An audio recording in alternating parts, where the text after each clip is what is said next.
Sam Sanchez, Parker Hart, Efrain Moncante, Christian Garza, Nick Traceman, Jacob Conley, Nico Klebsic, Cody Daniels, Sierra.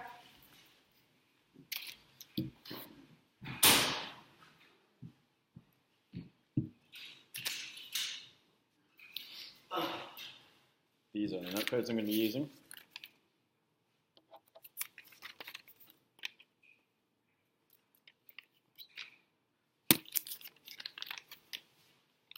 And these are my two props.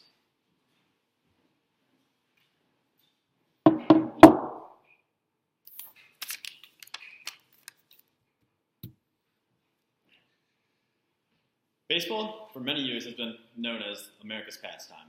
And each year, the best players all around the world play in the Major League Baseball. And out of them rise the greatest of the greats. And a select few of those greats are then put into the Hall of Fame. The Hall of Fame is something that is a shrine to all the greatest players and coaches that have played in the Major League Baseball. And out of these people, I'm sure you know some of the names. Some of them would be players such as Lou Gehrig, Babe Ruth, Mickey Mantle, Mariano Rivera. But one person that continues to be snubbed every single year is Barry Bonds. And you might ask, well, why does Barry Bonds continue to be snubbed? Well, according to ESPN's article, Barry Bonds'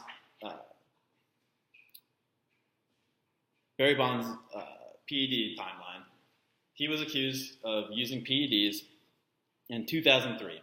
And ever since then, the voters that vote the players into the Hall of Fame no longer want to put him into the Hall of Fame, just out of the respect for the game. And I disagree with that for three main reasons. First main reason, is because Barry Bonds, even before using PEDs, was becoming one of the greatest baseball players of all time, and well on his way to the Hall of Fame. The second reason is because everyone in that era also used PEDs. Barry Bonds was not the only one. In fact, it was called the steroid era. And the third reason is because baseball is more than strength, it's more of an art. So I'd like to go deeper into my first reason, which is his stats are overwhelmingly great, even without the PEDs. According to Dave Brown's article, don't forget that Barry Bonds was a Hall of Famer before PEDs. He had 411 home runs, 1,216 RBIs, 445 stolen bases, 3 MVPs, 4 golden gloves, even before he started taking PEDs. These numbers are definitely good enough to get in the Hall of Fame. In fact, they're better than some of the people that are already in the Hall of Fame. So to keep him out because of this, the fact that he used PEDs later in his career seems asinine. The second reason I believe that Barry Bonds should be allowed in the Hall of Fame is because everyone in that era used PEDs. Like I said earlier, it was called the steroid era. According to Ross Bernstein's book, Barry Bonds, one of the greatest pitchers of all time, known as Roger Clemens, he pitched for the New York Yankees, for the Boston Red Sox, and many other teams. He was also using PEDs, and he played in the same era. And there was tons of other players in the league that were also using steroids during this era. So the level of playing field was still fair. Barry Bonds didn't really have that much of an advantage over his competition.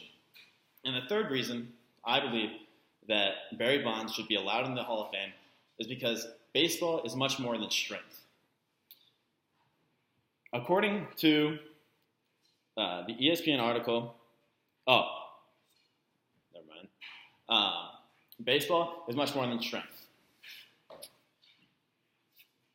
When a player goes up to bat and a baseball is thrown at 95 miles per hour, a batter only has less than 1 second to see the ball and make contact.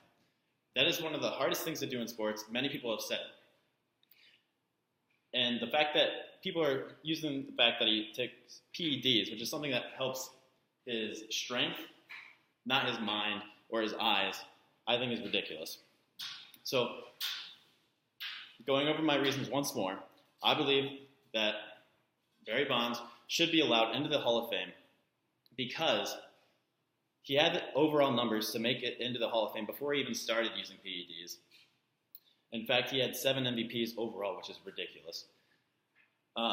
He was playing against other players that were using PEDs, so the playing field was even.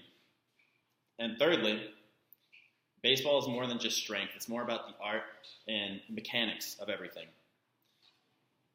And I would like to end it off with this quote from Jim Tracy, the manager of the Los Angeles Dodgers. He said, he's beginning to make a case as one of the greatest players to ever play the game. This quote is from 2001, and it's before anyone had even thought of Barry Bonds as using PEDs. And neither had. So I believe that Barry Bonds should be allowed in the Hall of Fame because no matter what, he is one of the greatest players of all time.